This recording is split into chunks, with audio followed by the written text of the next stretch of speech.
All right, we should be on air. Hello, everybody. It is the Dark Conservatarian back with another episode of Strike Force. This time, I have a very special episode of Strike Force as I'm interviewing for the very first time somebody that I've actually met in my personal life. As typically, I've interviewed people that I've met over the internet instead, but instead, somebody in my personal life, that being the leader of the pro-life activist group that I used to assist with demonstrations and whatnot. That being Mark Gietzen. Hello, say hello, Mark. Hello, Zach. Thank you for having me on. Yep. So, 1 second. I'm trying to promote this on my Discord. Everyone, I'm live. All right, there we go. Yes, this is an interview that I wanted to do for a little bit now. Actually, for a while, especially ever since I got transferred from from second shift to first shift. I haven't been able to do like any demonstrations, any like physical in person assisting with the group and whatnot. So instead, I've been looking for a while to want to promote KCFL and raise awareness for the group and what exactly they do. Because I've known for a little while, and in fact, the main reason as to why that I personally donate to the group is because KCFL is not only known for protesting against abortion or demonstrating against abortion, however you want to term it, but is also known for assisting, giving like financial aid and assistance to needy mothers so as to kind of incentivize them out of getting their abortion. That's what I roughly know about it. So that's what we're having Mark Gietzen here for, as he is the director of Kansas Coalition for Life, to explain a little bit more about the group. So, Mark, tell us about Kansas Coalition for Life, Well, if you will. Zach, the Kansas Coalition for Life is the second largest pro-life group in Kansas. We are the only group that has an on-site presence at the abortion clinics in Kansas. Currently, we have 4 operating abortion clinics still open in Kansas. There's the largest and the busiest one is the Planned Parenthood in Overland Park. The second largest and busiest one, probably running neck and neck with Planned Parenthood over Overland Park, is the Trust Women abortion facility here in Wichita. And then we have the third from largest to smallest would be Planned Parenthood on Central Street in Wichita. And then we have the Hodes Clinic not far from the Planned Parenthood abortion facility in Overland Park. So Kansas currently has 4 operating abortion facilities, 2 in Wichita and 2 in Overland Park. And our goal is to try to offer the mothers that are going in for an abortion, we try to offer her an alternative because about half of them don't really want to be there to abort their child. About half of them, statistics have shown pretty consistently, whether it's been taken a long time ago or those that have been taken currently, about 50% of the women that go in for an abortion do it for financial reasons. They don't feel that they can afford the baby. And so they end up regrettably doing something they don't want to do, but they feel they have to. And so here we are offering help. We hand literature to them. Printed on the literature is all of the things that we can do for them. And hopefully they'll read the literature. And, about 4% will accept the literature. And an even smaller percentage of those will make a decision to keep their child. Since 2004, we have been doing this on-site presence at the Trust Women abortion facility in Wichita. At that time, in 2004, it was operated by abortionist Tiller. It is now being operated as a group called Trust Women after Tiller was murdered. It opened as an abortion facility called Southwind. It offered abortion services under that name for a couple of years, and then because of some legal trouble and a lawsuit, they ended up losing everything and had to kind of start over. They had to go with a new name, and they're calling it Trust Women, and that's what's operating now. And they do both surgical and chemical abortions, and they also do fundraising. Most of their money comes in by direct fundraising. They have about 9 different employees that come in to do just fundraising, and that's getting on the phones, using the security cameras for the facility to point out to the people that they're talking to on the phone that, look, we have these pro-life advocates out there offering help. We're losing money every time someone turns around. We lose money on them. Why don't you send us a couple $100? And so they make most of their money through fundraising, but they also take in a lot through doing abortions as well. Mm-hmm.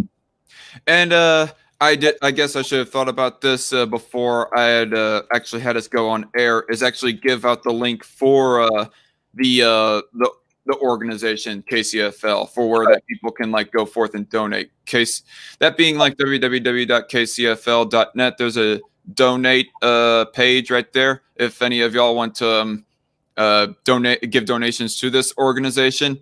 It is Kansas specific, so I do not know exactly how widespread that the money might contribute. But well, I can answer that right now. That money goes all over the United States. These women that are turned around. For example, we had one that I'm going to talk about today. Her name is Precious Hill, and she was an abortion client at a 5th abortion facility, one that is now shut down, which just goes to show that persistence and being out front and working with the legislature and so on, we were able to shut one of the 5 down. And that was called the Central Street Clinic in Kansas City, Kansas, on the Kansas side of the river. And oftentimes confused with the Planned Parenthood in Wichita, because that is also on Central Street. But the Central Street abortion facility was also known as Aid for Women.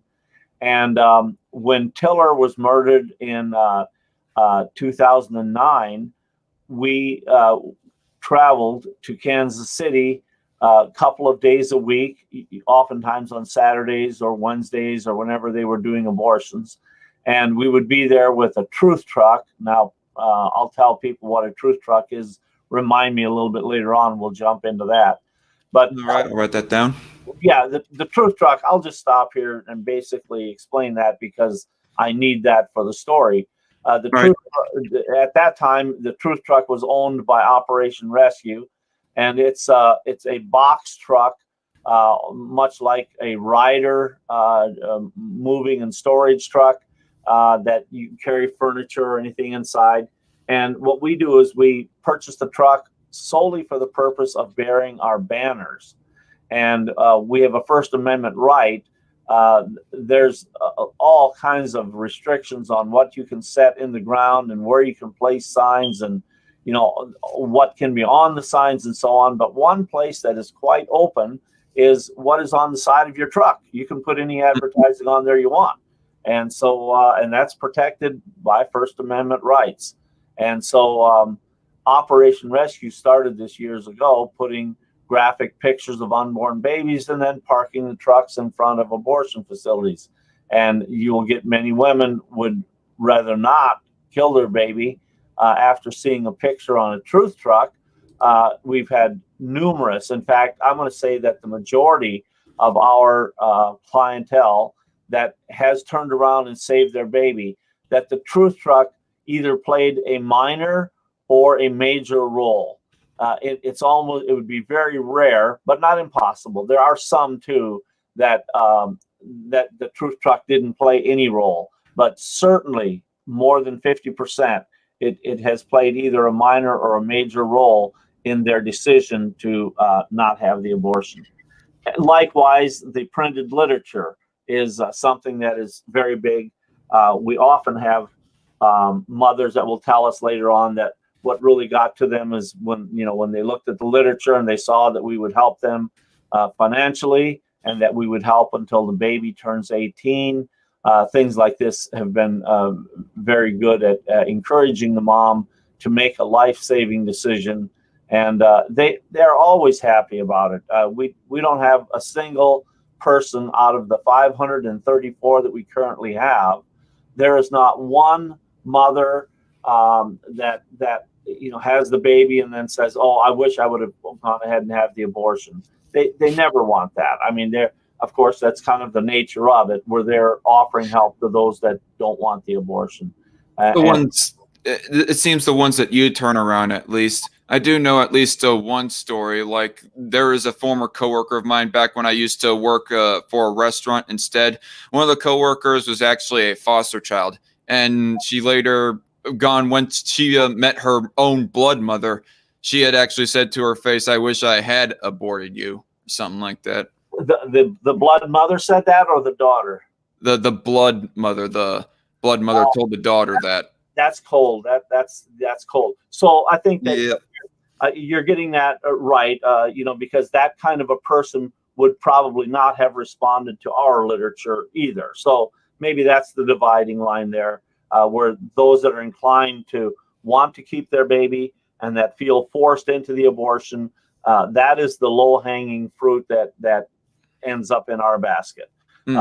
People like that, which I just can't imagine how someone would see their own child and would say that. That's very offensive.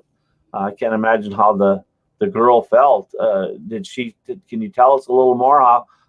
How did that make her feel, or what did she say to her mom? Well, from what I can remember, she felt like crap hearing about it. But at the time that she was telling the story, she was typically always a jolly person. So she was always generally able to keep a smile on. Even when that she was telling the story, she did not have this broken down, really depressed face. So I guess she does not let her mother really face her that much. But I cannot remember if she told me if she had said anything in response to that or whatnot.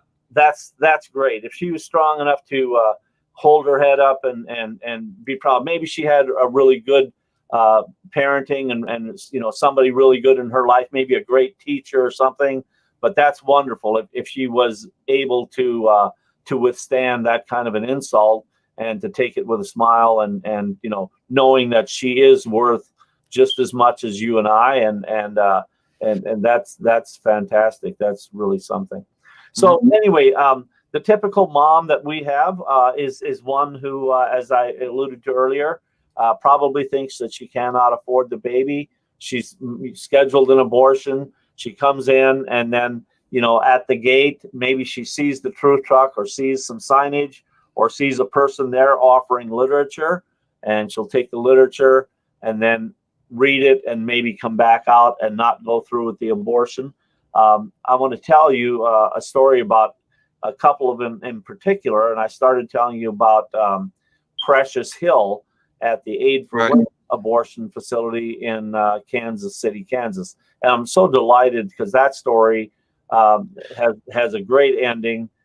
Well, it's not over yet, but it's got a great ending in that the abortion clinic has been torn down, ball and chain, knocked it down, and we don't have to go up to that one anymore. I would like to take a quick second to address the live chat here for a second. Hello, everybody. I see we got a few of the regulars here watching right now. And Myth Cuttlefish, she says, with that one story that I had mentioned about my former coworker, she said, "I would have slapped the shit out of my quote unquote mother." Well, she not the best thing to do, but can't really blame you that much. And I do want to say that I have a whole lot of passionate pro-lifers in my audience as well, and some of them actually have some questions for you. Well, one of them at least. Go ahead. I'm happy for the questions. So, Myth Cuttlefish, she being one of the pro-life mothers of my audience, she says, question, Is the organization trying to promote family cohesion? Family units are stronger than government assistance. Absolutely, yes. In any way that we can, and this gets into a very touchy part of the program, and that is that we have a lot of donors who are very religious, and they have a very stern mind about how we should help and who we should help and how much and so on. And of course, they control the purse. You know, we don't have a penny except for what people have donated to us. And so we apply the basic Christian principles. We don't want our lifesaver moms, which is the moms that have saved their baby. We don't want our lifesaver moms to to be living with a guy, maybe even the father of their child. We would rather that if he is living there, that they would get married, and that we try to put together a family. On this, are you able to, if I give you a YouTube video on to answer this question even better, I would like to play a 2-minute YouTube video. Is that possible, or could that be shown on screen? Oh yeah. Just send the link of the video to me, and I'll get everything set up to play it. Okay, but we don't want to stop here. I want to get on to her answer. If you could you go to YouTube, and it probably easier than me emailing that to you, or how would I do that? Here, hold on. I'll tell you what. Just let me give it to you verbally, okay? And then we'll give it. Am I still on, or did I lose everybody? No, you're still on. Okay, good. So here, I'm going to go ahead and if I click this, it'll come up, and here it is. Here. How can I bring up this? Copy. Okay. All right. Now I know what I'm going to do. All right. Well. Okay. So now I know what I'm going to do. Zach, I'm going to go backwards from how I got here, and that is I'm going to go back to you here, and I'm going to type in here, and I'm going to hit send. So you should have that on your messaging. Does that come up? Huh? Yep, I have it, and I'm bringing it up right now. Oh, wonderful. All right. You'd think we knew what we were doing here. Yep. Share screen 1, share audio, and there we go. Here we go. Oh, I see you got your own YouTube channel as well. Let me help you with that. No doubt. No doubt I need help. But anyway, let's give this a listen, folks.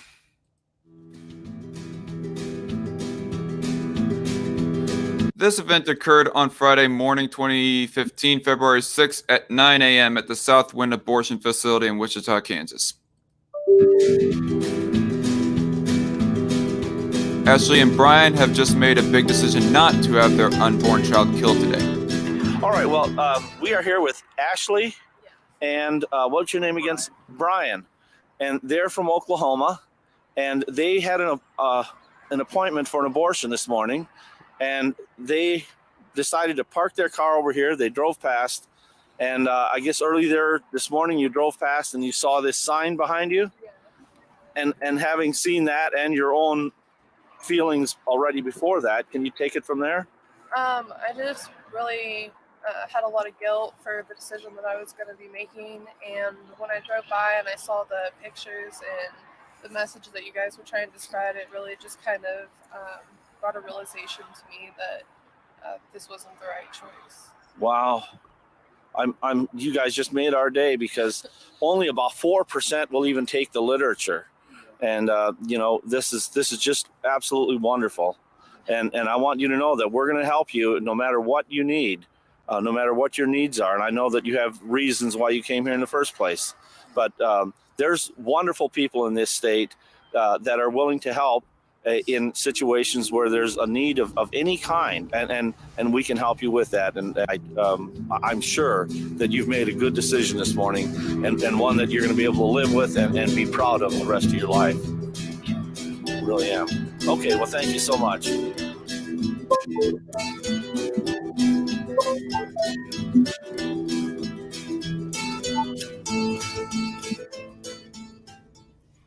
All right, and Well, that's that it worked, right there.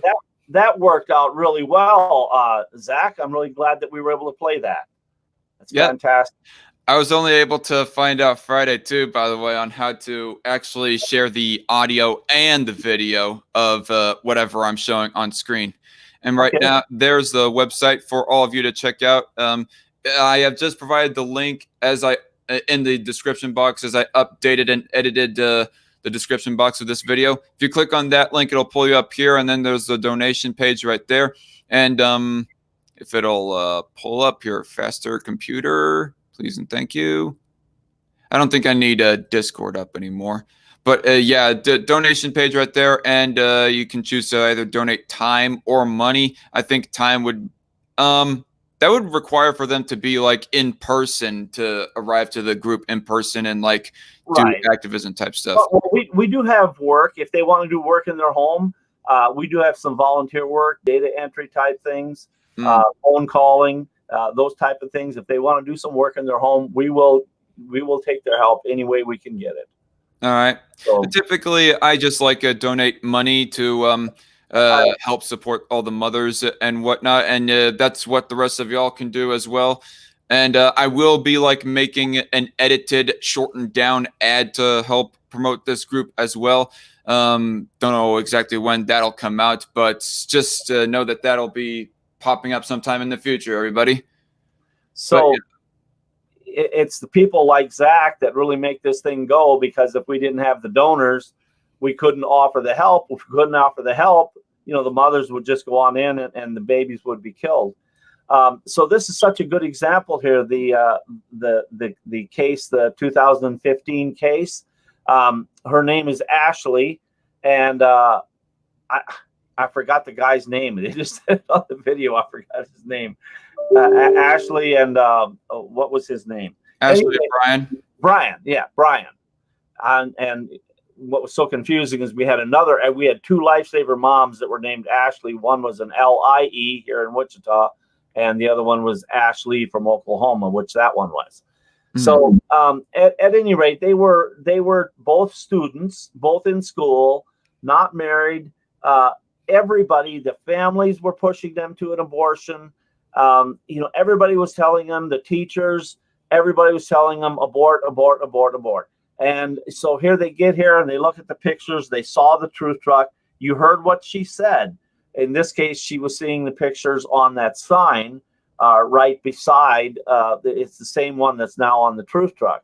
But we can't set that sign anymore. That's a whole different story, because our Mayor Jeff Longwell, violating our First Amendment constitutional rights, wouldn't let us set the sign. They wrote a city ordinance that is unconstitutional. A whole nother day, another program. We'll talk about that.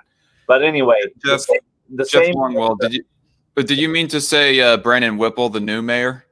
Well, the new mayor is supposed to undo the harm that Jeff Longwell, Mayor Longwell, did during his term in office. So and we think he will. It just hasn't happened yet. So if it weren't for the coronavirus thing, we would be working on that right now. Anyway, hopefully we'll get that back to where we can set signs and be more effective than we currently are. But nevertheless, what we had to do is we had to take that graphic sign and put it on the side of the truck. If you noticed on that video, the picture on the side of the truck was quite gentle. It wasn't, it wasn't really a graphic abortion sign, and it didn't really help us too much either. And a lot of people felt that we could do a lot better than that. And so when we put the graphic pictures on the truck, it worked. We own this truck, by the way. We finally got to the point where we could purchase two trucks, and so we put the pictures on similar to what Operation Rescue had, and in turn we started having the same success that we were experiencing with Operation Rescue truth trucks. So anyway, back to this Ashley and Brian. So we helped them with some money, not a lot. It was not large dollar amounts at all. and they really appreciated the help that we gave them. At first, some of the family members were disappointed that they didn't have the abortion. Can you imagine that? Here she comes back and she's pregnant and she's still being pressured to go ahead and have the abortion, even after they, made the video, changed their mind and everything. They were still being pressured to have the abortion. And then once the baby was born, all the family members, such a cute baby, and oh boy. And then it was like they just wanted to forget that they were pushing her, and that she had to stand steadfast to say, no, this is my child. I'm going to have this baby. The people that were pushing them, I didn't feel that and I don't really know the family that intimately, but I know from what I've talked to Brian and Ashley, they went through a hard time. Let me just leave it at that. They went through a hard time. Family members that could have made life a lot easier for them did not, because they wanted them to have an abortion. And this is terrible. I know everybody has a right to feel and to advocate for what you want, but stop and think. If someone says, no, I want to have this child, be supportive of that mother. Don't try to make her do something that she's going to regret for the rest of her life. Anyway, they were steadfast in their conversion that they had that morning at the gate. They would not hear of it again. They never scheduled an abortion again. And the baby was born, and then the whole family, the baby melted the hearts of everybody. And once the baby was there, then it was like they needed less and less help from us. And then they got married. They graduated from school. Both of them, got through with what they were wanting to do in school. And, they got married. And it's just one of these cases that turned out really nice. We would like to go take a video of the child now, which the child is, ready to go into preschool. So it's a nice story. Not all of the stories turn out that nice. Some are even better, but it's hard to beat that when the father of the child and the mother of the child get married, maybe even have another child or two, and it can be wonderful.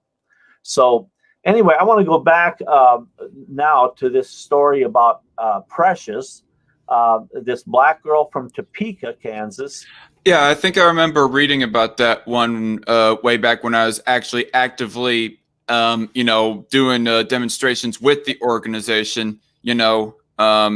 It was like I got the story in one of your emails to the entire group. Right. She's Precious was probably the closest to having an abortion of anybody that turned around. She was she was in the abortion facility, laying on the gurney on the bed, was that prepared to have the abortion. And her sister, who had brought her to had brought her to Kansas City from Topeka, came out and looked at the Operation Rescue Truth Truck and the sign that I was carrying and the sign that another gentleman, whose name was Eugene Fry, a wonderful volunteer in the Kansas City area. And she came out and she wanted to smoke a cigarette. And of course, she couldn't avoid the signs. And when she walked over toward the truth truck and was in earshot of me, I said, please don't kill your baby. There's really no reason for you to do this. We'll help you with anything you need. Handed her some literature.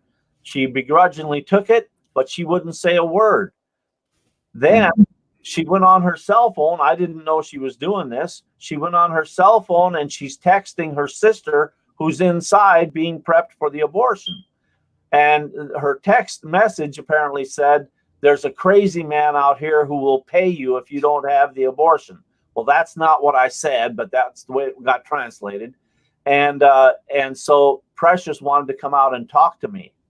So when Precious tried to tell the people inside, the nurses, that she wanted to come out and talk to me, they said, no, you're not, stay in there.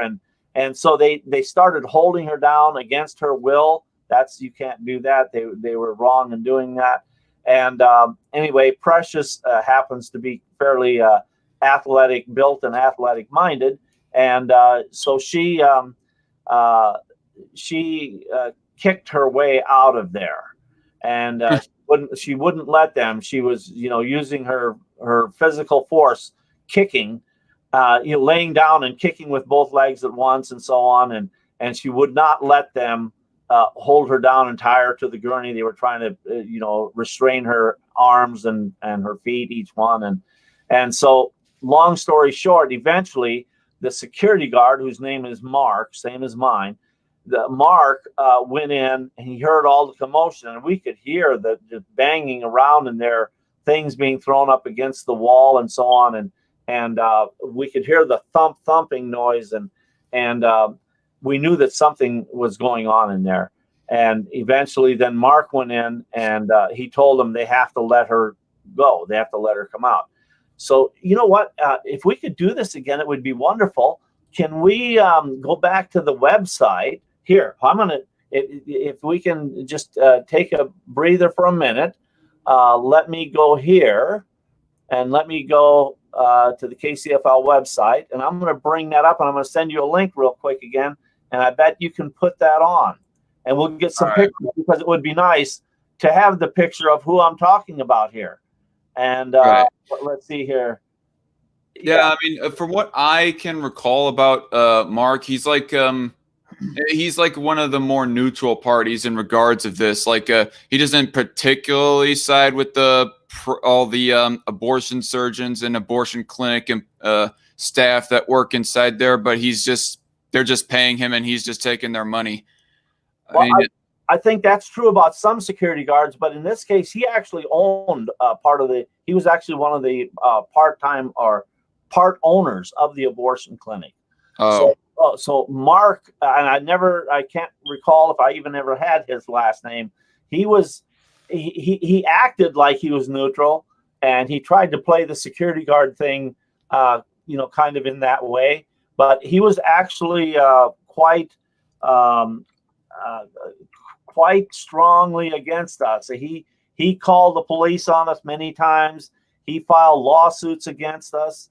Oh, it says I'm not a robot. I think I have to check that. And then click submit. Let's see. Did something come in over there for you or no? Yes. Okay. So I'm gonna have you take that, and I'm gonna click back here and see if we can see that again, and I'll continue talking. But there's a picture of Mark, and so I'm at the story where she's on the inside. Her sister has come out and sent her a text. Well, there we can show that picture. Is that possible to make that bigger so they can see that picture of her? Maybe I'm not. not sure. I'm not. This is me in the white shirt. Here we go. Yeah. Okay. Very good. Okay. So that's me in the white shirt there, on the left-hand side, and then Precious, and then this is Eugene Fry, who I talked about earlier, and so it was the two of us were the only two out at the clinic that day. Well, at this time, we were the only two. There were some people there earlier. I think there were some kids from Benedictine College. They came out and said the rosary, and then they left. But at this time, it was just the two of us that were there. And so anyway, so just 1 second here. I'm going to try to get a shot of this myself here of what's going on here. So this is nice. Okay, so if you could scroll to the next page, I want to get that picture of Mark with his gun. Here he is here coming up. Keep coming there. Okay, so you see he's got his 45 on the side, and so that's the picture of him that day, and he's carrying his 45. He's always threatening us, but anyway, he's a part owner of that abortion clinic. But he went and said, look, you can't hold her in here against her will, and so he let her come out, and so then he's at least not that amount of a psychopath. Well, had he not let her come out, we would have taken him to court.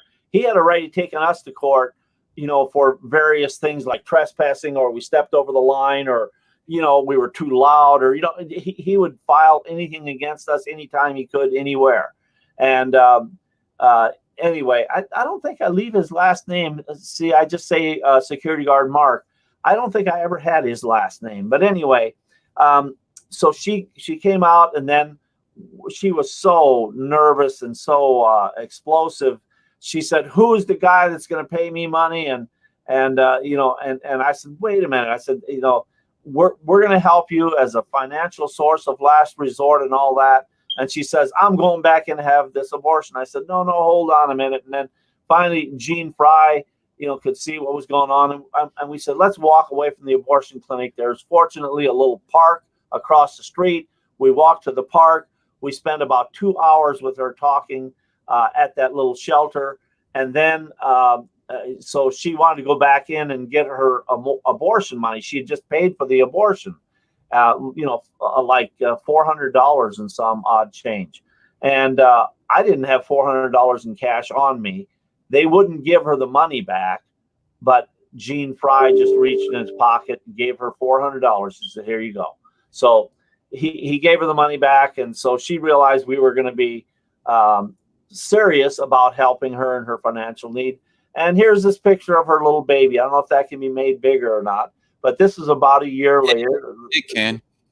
And the baby looks just like her mother. It's just incredible. She looks so, Sharia is her name, and she looks just so much like her mom. It's incredible. Just the nicest little girl. She's real fun to hold. Even when you're eating, she's real good about, being a well-behaved child. And so anyway, she's another one. Let me tell you on this story, I'll just continue on. Precious has needed a lot of help along the way. And some of these clients, like the one we met earlier on the video, Brian and Ashley, they required just a modest amount of help. In this case, with Precious, she had 2 other girls before this one, and I'm sorry, a boy and a girl. So she has 2 other kids before this little girl. And this one, the father is, he's a person who's married and has a wife and family in Texas. And he had a real good job. He had a job in the pharmaceutical industry, and he was making really good money. And he came to Topeka, and that's when he met her. And of course, his wife is back home in Texas, and he gets Precious pregnant, and then he wants her to have the abortion. And he said, okay, he's offering to pay for the abortion. And so he's like making the law for himself. He says, the way this is going to go is you refuse to have the abortion. And so I don't have to pay any child support or don't have to do anything about it. Well, the state of Kansas says, no, you're the father of the child. You're going to help pay for this child. And he's like, no, that ain't going to happen. He quit his job because he was so obsessed with not helping pay for his little beautiful child that he quit his job. It's like, biting off your nose to spite your face thing. The best job he was ever going to have. So he quits that and he goes on unemployment so that the state of Kansas can't get his money and garnish his wages and so on. And anyway, his mother lives in Tulsa, Oklahoma, and Precious's mom and dad and her sister, they have a limited amount of resources, and so we ended up helping her a lot. And I'm going to kind of jump ahead here on the story. We have only 4 of our 534 moms. We have only 4 of them that we have had to give over $10,000. Precious is one of those 4. And she's also one of the 2 that we've had to give over $20,000 in direct support. So we have helped her a lot. We've paid a lot of rent. We've paid a lot of utilities. We've done a lot of car repairs. We've done she's very needy right now at this very moment. If I had the money, I have like a $161 water bill that I've agreed to pay for her. She's living in Texas now. But anyway, the grandmother of this baby is a very nice woman, and she lives in Tulsa. And she was always so helpful to Precious. Precious eventually ended up moving down there with her. But this is the grandmother, is the father, on the father's side. And when he found out that she was helping, this guy is so mean. The guy that quit his job so he didn't have to pay child support. He's so mean. He forbade his own mom. How do you tell your mom you can't see the grandbaby? I mean, I don't know. He must be a spoiled brat or something. Anyway, he forbids his own mom from seeing her grandchild, and he made such a mess of things. Precious eventually had to leave, and she's not allowed to go visit the grandmother. And then in the meantime, her own father has passed away. Her mom is in poor health. She's trying to take care of lots of things, and she has 3 kids to take care of. I just thank God for people like Zach and others who donate to the Kansas Coalition for Life, that we're able to help them, because we've been exactly what we said we were going to be. We are her last resort financial help. But she, as hard as this guy fights paying child support to the point of quitting his job and going on unemployment so that he doesn't have to pay it, we end up paying a lot. And so that's why she's one of the 2 that is over $20,000 in donations so far. Yep. And so if anybody wants to keep up heartwarming stories like Mark is telling right here, to keep on happening, of mothers refraining from aborting their own child, well then by all means fund the organization so that they can keep on giving financial assistance to those mothers. The link is in the description box below, as I had said before, and I also provide the link for the story of Precious as well, just right now. Very good.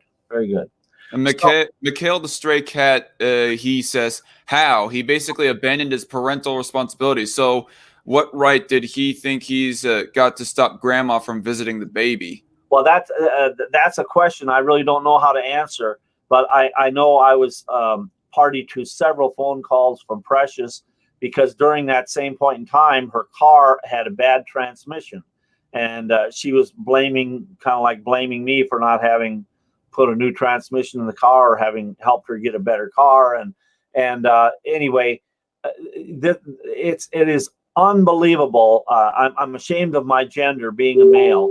I'm ashamed of how bad some of these fathers treat the mother of their children and their children. It is just beyond belief what some of them will do. And in this case, how he's treating his own mother, who loves that baby. And what could be more natural than grandma wanting to help out with the baby? She wasn't taking a penny out of his pocket. She was providing a place for her to stay. That was helping us to not have to pay rent. She was providing food. Well, actually, Precious had her own food stamps, so nobody had a problem there. But it was a pretty good arrangement. And also the grandmother had a car. She could provide some of the transportation, and she could provide some of the child care for the older 2 children. So everything was working out well. And this guy just did not want her to be part of it. He would say, I paid to have that child aborted. He refuses to acknowledge it as his child.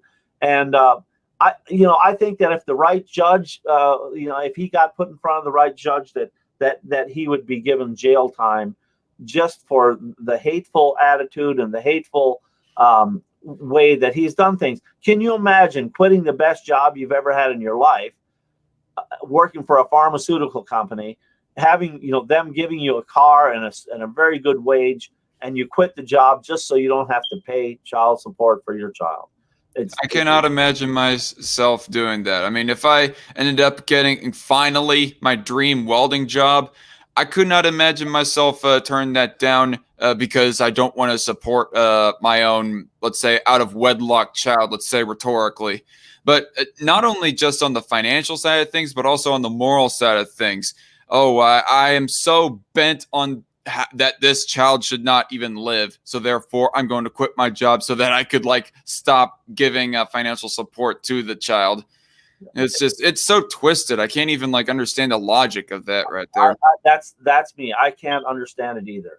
And it's his child. You know, this is his flesh and blood right there. You know, his genetics are flowing in the veins of that beautiful child. And I would be proud. I would be proud if that was my baby. I would be just so proud of her. And it's such a well-behaved, nice little girl. She's just the sweetest little thing you've ever seen. And how this guy can treat his own baby that way, I'm at a loss for words. But that's the kind of thing that we see happening in this world. And I just think abortion has helped people harden their hearts to the point where they're out and out just killing a child because of selfish reasons. It's just it's a sad state of affairs that we're in. You don't even know the half of it. Like I don't know how much you like go around on the internet for people when it comes I mean looking at people in regards to the abortion debate, but there are some people that go even so far to say that anti-abortion people are terrorists and therefore should be treated as such. Yeah, we've been called terrorists. Yeah, I'm sure. Yeah, even though you guys hadn't even laid a finger, much less swung a punch over at anyone over your beliefs. Well, you know, and I'm glad you bring that up. And if I can digress onto probably territory you weren't planning on covering here, but the people that say that sort of thing, they're going to say, well, you guys murdered abortionist Tiller. Well, I want to tell you that the person who murdered abortionist Tiller was not a pro-lifer, was not somebody who worked at the gate offering help to the moms. The person who killed abortionist Tiller hated me. He would call me on the phone and demand things of me, and he would say that the way this started out with this guy that ended up murdering Tiller. He wanted a phone number for a guy that I didn't know he had died. He was looking for a gentleman who was active in the pro-life movement in the 1990s, and but he had died, and I didn't know that. I had his phone number and his address and his name in my computer, and when this person called me, his name is Scott Roeder. Scott called me and he said, "Are you the director of the Kansas Coalition for Life?" And I said, "I am." He says, "Well, I need to get a hold of such and such, this person whose name I probably shouldn't say because the family wouldn't want me to." Not just that, but it also seems to be a huge guilt by association thing in which you don't even condone the actions of that person. And if I may read a comment from the live chat here very quickly, JC Armitage says, those doctors who held that woman down were much more like terrorists than your organization could ever be. Exactly. It wasn't doctors. It was nurses at the time. In fact, when I get finished with this, then we'll go back and I'll finish the Precious story. At any rate, what was my next point going to be here? I was talking about we were on the subject of terrorism a little bit, talking about how that person. Scott Roeder. So Scott Roeder wanted the name of this person, but I didn't realize that he had died. I don't go through the obituary page every day, and then I've got several thousand people on my computer. And I didn't know the guy had passed away. So I said, well, Scott, I can give you this number here. I got his phone number. And he says, go ahead and give me the number. So I gave him the number and I read it off to him. And he said, that's an old number and it doesn't work. Don't you have up-to-date records? What kind of a director are you? What kind of a sloppy organization you running? I said, look, I hardly know the guy. He's not part of the Kansas Coalition for Life. I'm trying to help you. What I don't know what you are, but this is not a pro-life friendly guy, and I said, if you want to come out and help, that would be nice. I said, this is not one who did, and I ain't got time for that. He's just like really a very unnice person to deal with. And I thought, my gosh, who in the world is this Scott Roeder guy and what's he up to? And then, it was a month or so after that Tiller was murdered. and then of course they're blaming us, saying he's one of us and all that. Well, at least the New York Times, the Wichita Eagle wouldn't print anything about the Kansas Coalition for Life, but the New York Times did.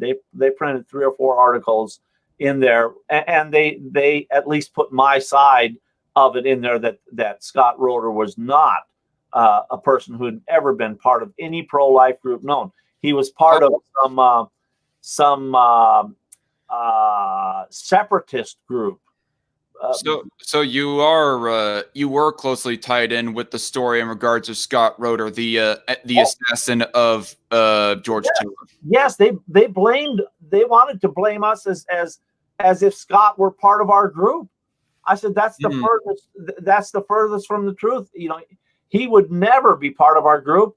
I invited him to come out to the gate and hand literature to the people, coming in.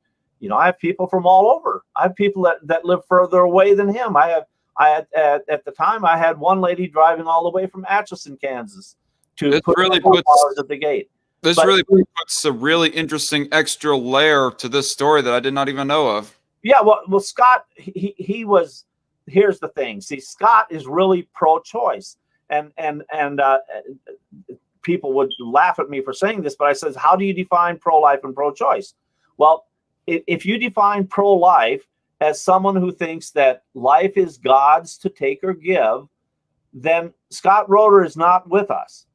That's why he treated me as badly as he treated me, because he felt that he's pro-choice, and he felt that was his choice to kill someone else, just like the abortionists or the person who's pro-abortion. They feel like it's their choice to take someone else's life, and we'll just leave God out of the picture. The pro-life position is life is God's to take or give, and humans should not take another human life. So, Scott Roeder, you wouldn't classify him as pro-life necessarily, but absolutely not. Anybody who says Scott Roeder is pro-life, you're going to have an argument with me, and I've got information and data to back that up. But to clarify on the question, was the guy ultimately for banning abortion, supposedly? I suppose so, but you're not pro-life with a gun in your hand killing another life. What you should be doing with abortionist Tiller, and at the time we had abortionist Carhart from Nebraska coming down, is you would try to convert them to soften their hearts. We have many stories of abortionists now. There's probably a dozen of them that have changed their ways, have stopped doing abortions, and are now part of the pro-life movement. You try to convert them. I know it's a tough call for abortionist Tiller, but here's what's stupid about the whole thing. God had already taken away abortionist Tiller's ability to do abortions about 1.5 years before Scott Roeder shot him. Scott Roeder shot abortionist Tiller, who at that time was nothing more than a figurehead who would come in about once or twice a week, sign the paychecks. He did own the facility. The titles and the deeds were in his name, but he wasn't even doing the abortions. The abortions were being done by abortionist Carhart from Nebraska, who was hired to drive down here to do them. So if he wanted to stop some of the babies from being killed, and if he wanted to kill an abortionist, he should have at least paid attention to what was going on and find out who the abortionist is. Abortionist Tiller at that point in time had Parkinson's so bad he almost couldn't drive. If his hands were on the wheel, it wasn't bad, but if his hands were free, he shook so bad he couldn't even smoke. I mean, it was just his hands were just out of control with his Parkinson's had gone that far. So he was not able to do an abortion for about 1.5 years prior to Scott Roeder killing him. So he was a former abortion surgeon, was all. He was a former abortionist, owner of an abortion facility, and so he really killed the wrong person. You don't kill anybody. Humans should not be killing humans, but The point Yeah, is, I'm definitely not for applying the death penalty in any ways when it comes to abortion. Like, believe it or not, there are those people who supposedly call themselves pro-life that are for giving I mean, they're a fringe minority, granted, but still there are those people out there who are for like giving the death penalty for people that either commit abortions, that being the abortion surgeons, or want and get abortions, that being the mothers, which is kind of crappy to me because, no. especially in the case of the mothers, because they're more victims than they are perpetrators of anything. I mean, with all the stories that you brought up, Mark, of these mothers being like peer pressured into their abortion by family and so on and so forth, that just shows that they are more victims than anything. They need help more than they need punishment. Absolutely. Yeah, the mother's the victim there. There's no doubt that the mother's the second victim. And if they were rapes, that makes it even more so. Yeah. The whole topic of capital punishment, I'm against capital punishment, and I will be happy to argue with anyone, even though I'm a Republican, president of the KRA and all that, aside from being the director of the Kansas Coalition for Life. But I think there's good argument that just logic, if logic would prevail, it's less costly. Even though people like the Carr brothers, oh my goodness, you look at what they did. If you let revenge take over, then oh yeah, we'd love to kill the Carr brothers because of what they did, and there's very little chance that they were innocent. I mean, there was so much evidence in that case. I'm assuming that most of your listeners know who the Carr brothers are. I'm not for absolute certain, but maybe. Whatever. They ran on a rampage, forcing some decent young people to go take money out of their ATM machines, and then they murdered them brutally. And this was two brothers that were doing this, and it was a horrible crime spree that they put on Wichita, and everybody wanted them. So, Mark, sorry, I'm sorry for interjecting right here, and I would like to have I would be glad to have a discussion on the death penalty and whatnot, but I kind of there was some other subjects in relation to the organization and abortion subject particularly that I wanted to bring up, if you don't mind. No, you go ahead, because like I say, the death penalty issue should be that is separate from abortion. There's whole different logic there, and that should be a different program for a different day. Right. And I've had my share of debates with people who like to pull the false moral equivalencies between death penalty and abortion. But that said, though, out of curiosity, is Kansas Coalition for Life a splinter group of Kansans for Life, or completely different group that started on its own? But with I'll tell you why people think that. I am one of the founding members of a group called Life Issues Fund for Education, LIFE, Life Issues Fund for Education, and that was called Life Inc. I came to Wichita in 1978 after being in aviation aeronautical school at Spartan School of Aeronautics in Tulsa. And so I came to Wichita in 1978, and there was no pro-life activity to speak of. We had a lady by the name of Mary Jo Hyland, who was a member of Right to Life, which was an affiliate of National Right to Life. And this story gets almost detailed enough. If you want to really follow it, you're going to need a pen to take some notes. National Right to Life then had, at the time, it was under Dr. Jack Wilkie, who was a friend of mine. He passed away. Wonderful pro-life doctor. He's the one who wrote the book, Handbook on Abortion, and he has several books that were published in numerous languages, hundreds of languages around the world. His books are real plain, easily read and easily understood, and he talks about abortion from every angle. Anyway, for Kansas, we had Kansas Right to Life, and they had a chapter in Wichita headed by Mary Jo Hyland, and nothing else. Mhm. And Mary Jo Hyland was a strong Roman Catholic. I happen to be Roman Catholic too, so I'm in no way going to want to criticize Mary Jo Hyland, who's a hero of mine. But she did not get along well with the Protestant people, and I get along real well with Protestant people. I speak more often in Protestant churches than I do in Catholic churches, Mhm. and I'd have to say that's kind of a toss-up now, since I spoke in every Catholic church west of I-70 or I-135 going north, or 81 that turns into 81. Everything on the western side of Kansas and everything south of I-70. I've spoken in every one of those Catholic churches, so it might be a toss-up, maybe about an equal number of churches, Protestant versus Catholic, but I get along very well, and I think that if we're going to win legislatively, which is where we have to win this thing, we have to have Catholics and Protestants working together, voting for the pro-life candidate, for the pro-life mayors, for the pro-life county commissioners, and so on, straight on through, or we're not going to get anywhere. I And, do have to say that there's also the pro-life agnostics and atheists as well. They might be a bit of a minority themselves, but I would welcome them too. I would welcome their help too.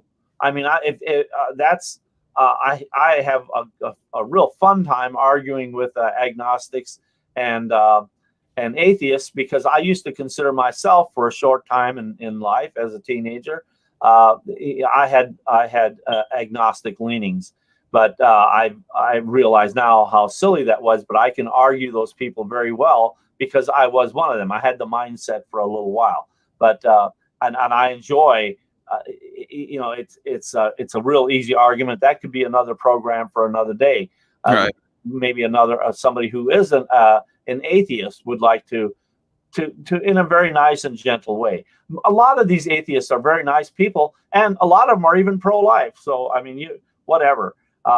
Anyway, back to the story of how we have Kansans for Life and the Kansas Coalition for Life as Right. being two dominant groups. So we have Right to Life of Kansas was doing well, but not making any progress among the Protestants, because Mary Jo Hyland, she really didn't want to have Protestants joining the group.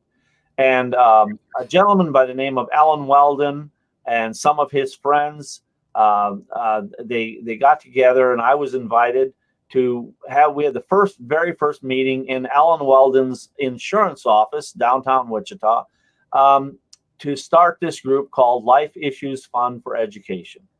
And we didn't know how we were going to grow the group. All the names and everything of pro-lifers were in the hands of Right to Life, and we didn't have anything. And a guy by the name of John Shea brought up the idea of having a signature ad. I didn't know what a signature ad was. Well, this is where you approach a person and say, would you give $5 or $7? You sign your name here. We're going to put your name in the paper underneath this statement. And, the statement says, abortion is wrong, whatever you want. Every year you word it different. And then, then you print that in the newspaper, and you try to sell more, get more signatures than the cost of putting it in the newspaper. And then once in a while you can ask somebody, you might get a wealthy person, they might give you a couple $100 to help pay for the cost of printing so that you can make some money. But it isn't the money you're trying to get. The real thing you're trying to harvest is the name and the contact information. And so anyway, I started doing a signature ad for Life Issues Fund for Education. And we grew very well. The signature ad, at first it didn't look like it was going to go that well, but even our very first ad, we filled a full page, and then from there on, it was multi-page, and we were doing quite well that way. So at one point, nationally, a senator named Orrin Hatch from Utah, who's a Mormon. And the Mormons were always active in pro-life. In fact, when I would go out and show film back in the early 1980s, I had to use the Mormons film because they had the best film out. There was no Catholic film available or Protestant film available. And it was a little one where you had a cassette player, and that would be your volume and your noise. And then you had pushed a button for each time you went to a different slide on a projector screen. And I still have that old movie and the old projector screen and all. So anyway, the Mormons wanted to be part of the group too, of this new group, the Life Issues Fund for Education, because they didn't really feel welcome either in the group where Mary Jo Hyland kind of wanted it to be all for Catholics. So the Life Issues Fund for Education grew, and then when Orrin Hatch made the decision that he was not going to support a direct challenge, in other words, a human life amendment, but he wanted to go incrementally and go, like stop abortions at 9 months, or stop abortions at 8 months, maybe stop them at 7 months, or, for various reasons, but then to kind of easily, eventually make abortion against the law by doing an incremental approach rather than trying to work for a human life amendment that would say all abortion is wrong. Right. The people in Kansas that were members of Kansas Right to Life were very upset with that position, but that became the position that, by the way, Jack Wilkie got thrown out. He got voted out of office, and a lady by the name of Wanda France was put in charge nationally. So at that point in time, National Right to Life wanted to go along with Orrin Hatch's position of doing incremental work instead of trying to stand opposed to abortion directly. And because of that split, Kansas Right to Life said, look, if National Right to Life is going to go with this Orrin Hatch idea, we're going to disaffiliate from National Right to Life. And this is where you need a pencil and paper. So you have National Right to Life and Kansas Right to Life, but Kansas Right to Life is not affiliated with National Right to Life. That was broken. So National Right to Life is looking for an organization to be their state presence.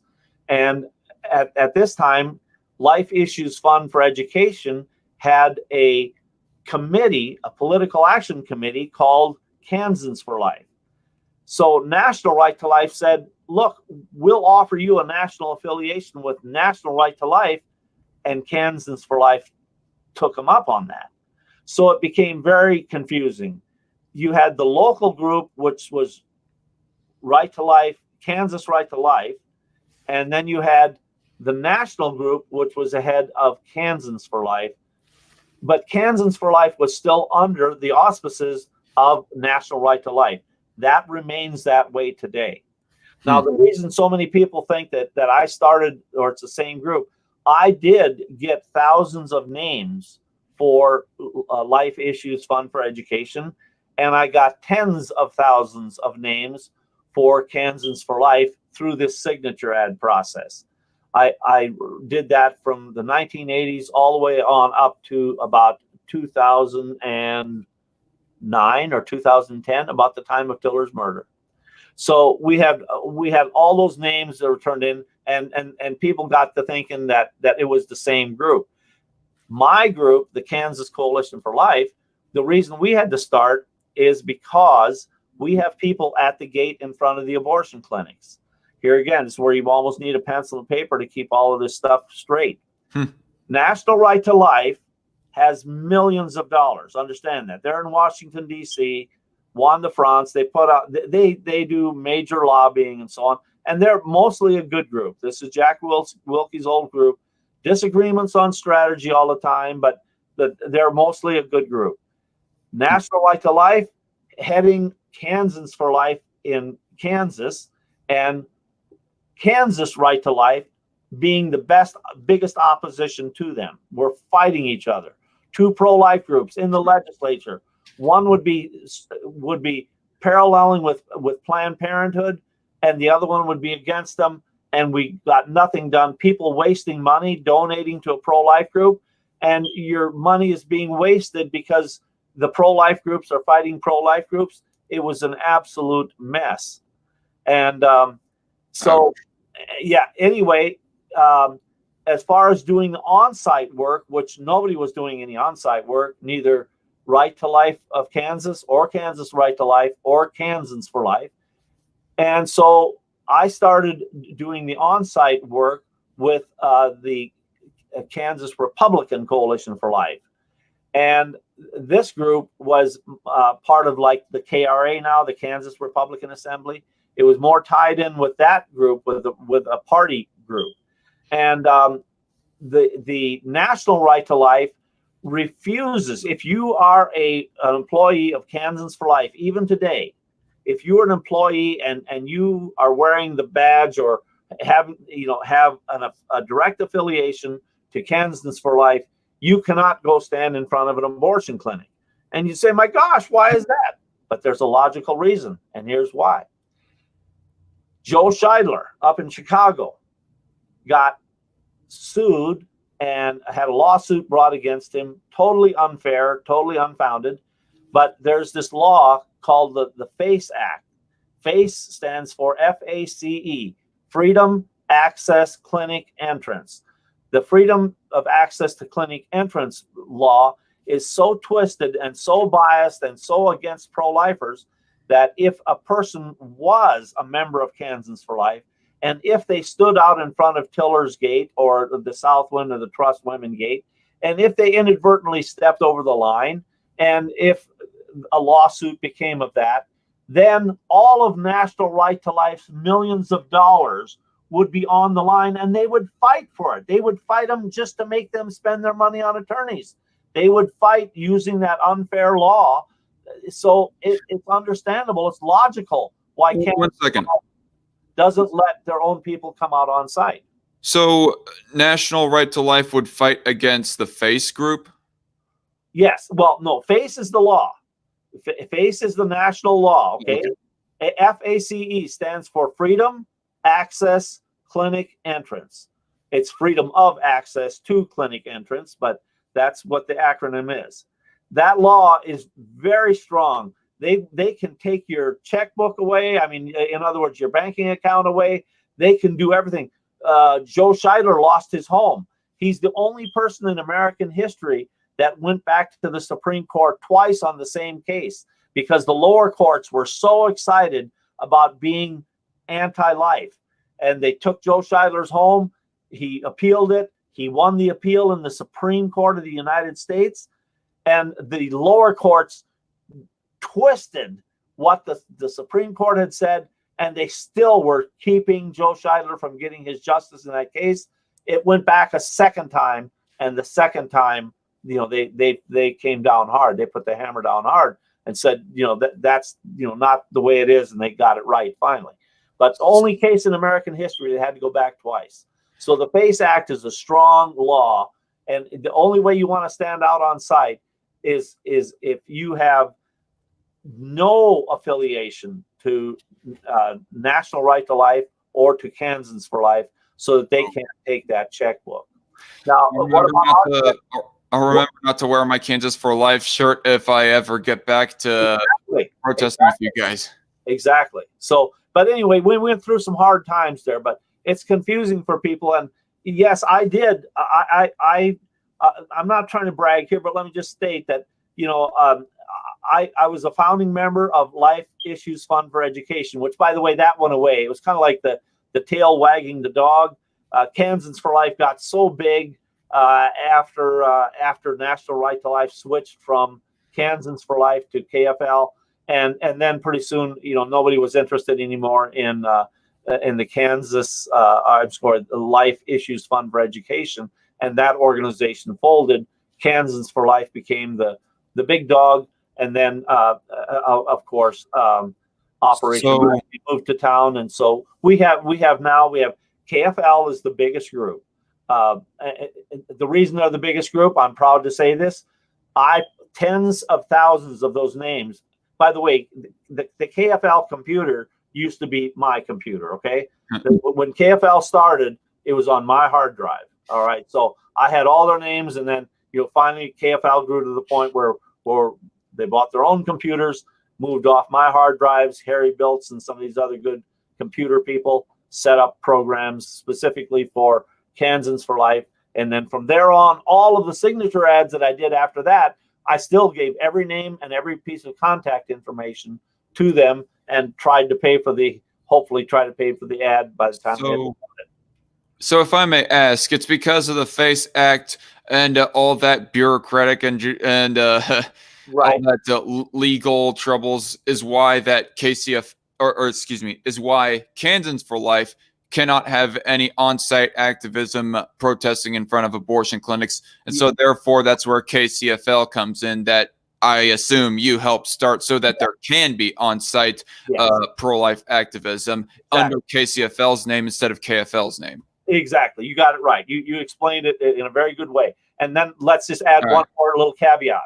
The Kansans for Life, they have a pretty big bank account too. Now, it's not as big as the millions that are in National Right to Life, but even KFL has a pretty good sized bank account, lots of paid staff and so on. And we want to protect that too. So what KFL is doing is correct in terms of not coming out and being on the front line, because there's dirty lawyers everywhere, and they would do exactly what National Right to Life forbids KFL from doing. But that makes sense. Nobody is criticizing KFL for not being out on site. We know why they can't be there. That's not right. KFL has some other problems, but that's not one of them. So they should not be criticized for being out on site, and we should do that just the way it is. Our bank account never gets big enough. We are funding these moms. We pay so much in rent and everything. We try to keep $1,000 reserve in the account, but most times we can't do that. Right now, we're in the couple $100 range. It's just, and I've got a $300 check I can't mail off to Heather in Oklahoma because I can't cover the check. So we have a smaller bank account, and they would never go after us because it would cost them more in attorney's fees to go after us than they would ever get. So it's based on the theory that you can't squeeze water out of a rock. That we exist and we do our job. KFL hopefully does their job. We want to help them. I'm still a member of Kansans for Life and have been, and I hold the distinction of being the person who has there's no other person who has added tens of thousands of names to the list of Kansans for Life. So I'm the only person who's done that. Okay. So how would Dave? How would Dave Gitrich come into play? Oh, Dave was a friend of mine. Rest in peace. May God rest his soul. Dave was a friend of mine. He became very active in pro-life, and eventually, as you know, became the head of KFL. And he came to his very first pro-life meeting. I was so glad to see him because it was always me at these Right to Life meetings, and then you had a handful of the Mormon women, and they were all like grandmother age, and then grandmother age Catholic women, and me, the oddball.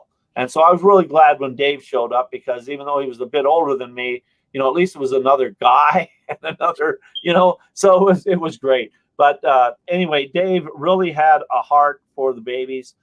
He really could not understand why someone would want to kill a child, and he's one of these people. He ran a store, a grocery store up in Mays, Kansas, and right away, just weeks after he came to his first meeting, I had laid out the Walk for Life in Kansas, in Wichita, and we wanted to have drinks at the halfway point in this 10-mile Walk for Life. And Dave said, "Okay, I got it. I can get these soft drinks, real cheap." And then we said, "How much is it going to cost us?" "Oh, I'll cover the cost." And it was just like he would really step up and do the thing. I took my pickup truck up there. We loaded it, the whole bed of the truck full of soft drinks, and that was a wonderful addition to that Walk for Life. Dave just, he was a go-getter and a doer, and he wouldn't just talk about doing it. He would do it, or he would get somebody else to do it, and furthermore, he would follow through. He was almost like a dictator in many ways. Some people didn't like him because of that, but and I didn't always agree with Dave. I won't say that I did, but at least Dave would never, he would never spend any pro-life money on a candidate who wasn't pro-life. He was very careful about, you could trust. Even if I was mad at Dave, I didn't mind leaving a check with Kansas for Life because I knew that money was going to be properly spent. That we need to bring Kansas for Life back to that again.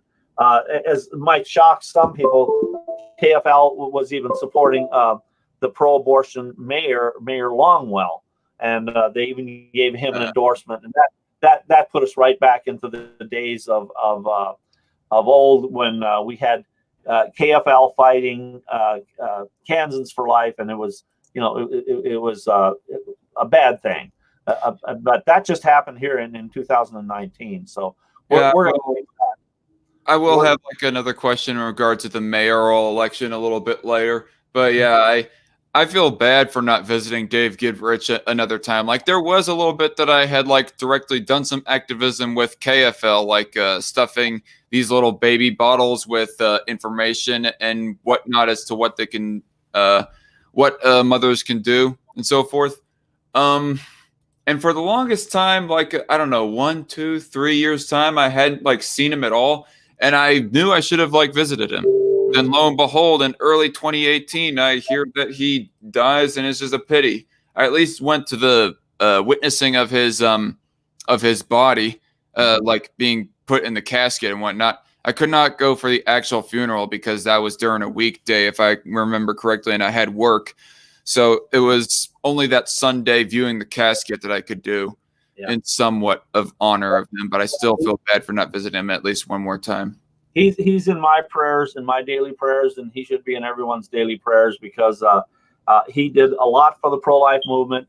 I wish we had 20 of him, and I wish he was still in charge of KFL. That's what I wish.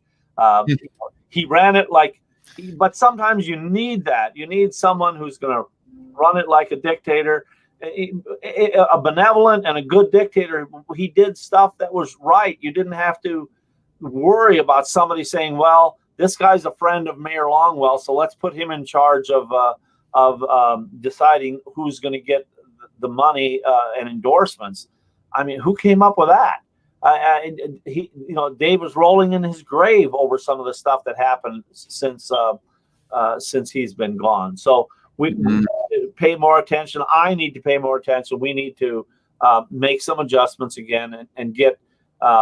We need to put the train back on the track, in the right way. Because right now it's like a train with 6 wheels, and 3 of them are kind of running on the ties, and it needs some fixing up. So mostly in the terms of how money is spent. We weren't even able to have a successful legislative year. I know the coronavirus was part of it, but all the votes that were taken on our legislative agenda on the KFL, actually the pro-life legislative agenda, they become so weak from doing things like supporting a pro-abortion mayor that people are withdrawing their money and they're not wanting to help. That's poison. We got to stop that. We got to have the representation of the organization. Somehow the people that donate the dollars have to have, at one point in the process, have to have a way to express their vote on who's going to represent them. I understand that everybody who donates money can't be at a meeting to try to study the candidates in some little district somewhere, and nobody knows anything about the candidates. But that's an important job, and it needs to be done right. Candidate endorsement is terribly important because it matters so much in who wins and loses the races, and it also directs your money. So I have like at least 2 more questions, and then we'll call an end to this interview. Like first of all, KCFL, is there like any other locations, any other abortion clinics in town that KCFL, the members of KCFL, go demonstrating and protesting in front of, aside from Southwind? Because I know there was some of those. Yes, we do. We do Planned Parenthood. Currently, I only have enough people to do Planned Parenthood on Thursdays. So thank you for asking the question here, Zachary. I need people when we're off of our stay-at-home order. We are following the stay-at-home order, and it is terrible that the abortion clinics are not following the stay-at-home order. Last Thursday, both Planned Parenthood was open for abortions and Trust Women was open for abortions, even during the stay-at-home order. So, but we try to man Trust Women 5 or 7 days a week, depending on what, or 5, 6, or 7 days a week, depending on when they're open. And we try to man Planned Parenthood on Thursdays because they only do abortions on Thursdays at Planned Parenthood. If we had enough people, we would be at Planned Parenthood at least 5 days a week because people come in 5 days a week, getting information, maybe their first visit isn't actually the abortion visit. So it would really be nice to have enough people. Planned Parenthood is very hard to cover because the location is strategic in their favor. We have to have at least 5 people there to be able to hand literature out because the cars will just go to a different spot. There's so many ways they can leave the parking lots, and there's an alley, and they've got 5 different spots they can leave and enter from, and even at that they can park across the street and walk. But so it's not like at Trust Women we have a focal point at the gate where 90% of the traffic is coming in there. All right. Yeah. What was I going to say? Oh yeah. Parenthood is all over. I need help. We need money and we need help. Thank you so much for the promo on getting donations. But if there's anybody out there that has an hour or two, especially on Thursdays, I need your help at Planned Parenthood.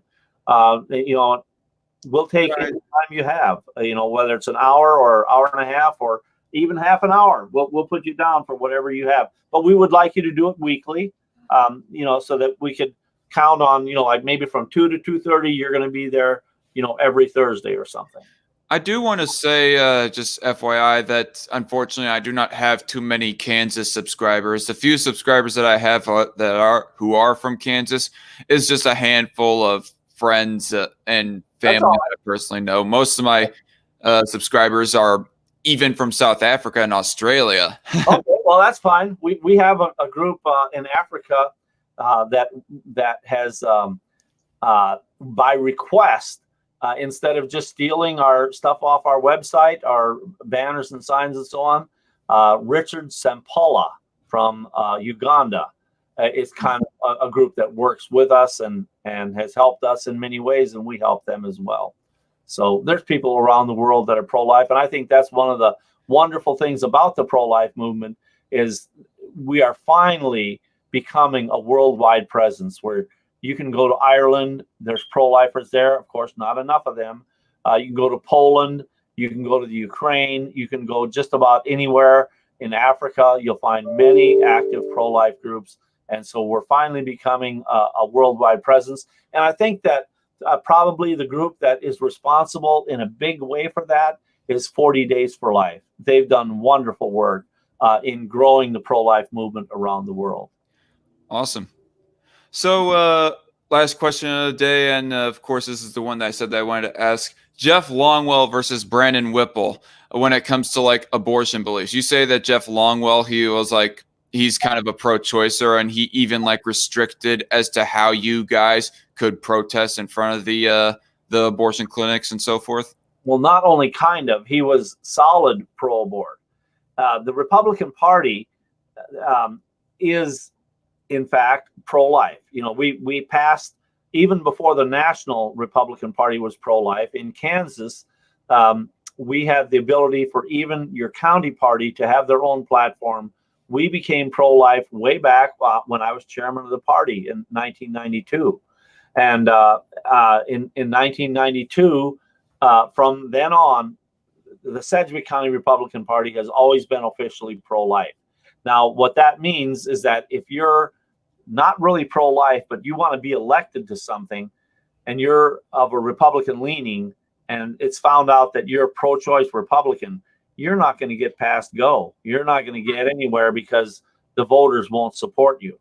The Democrats are going to support you, but Democrats cannot vote in a primary. In Kansas, we have what's called a closed primary system.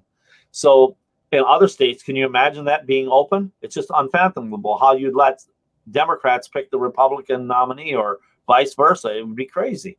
But in Kansas, we have it right. We have a closed primary system. The primaries belong to the parties. And for that reason, you get a lot of what we have come to call in these recent years rhinos.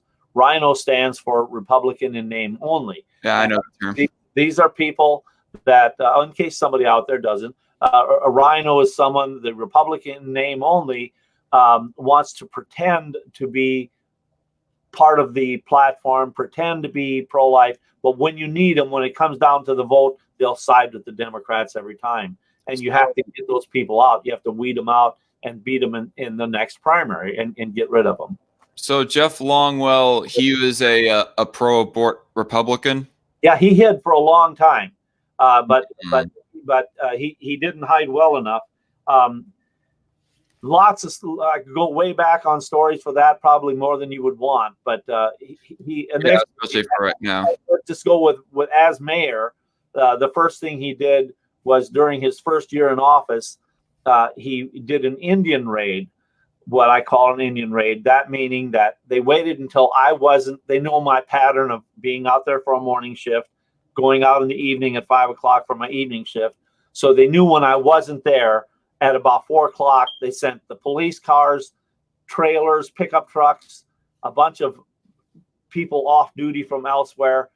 And they went out there and they grabbed every one of our signs, every one of our crosses, our big sign, the sign that you saw in the videotape with Brian and Ashley, that which became the first actual save on YouTube.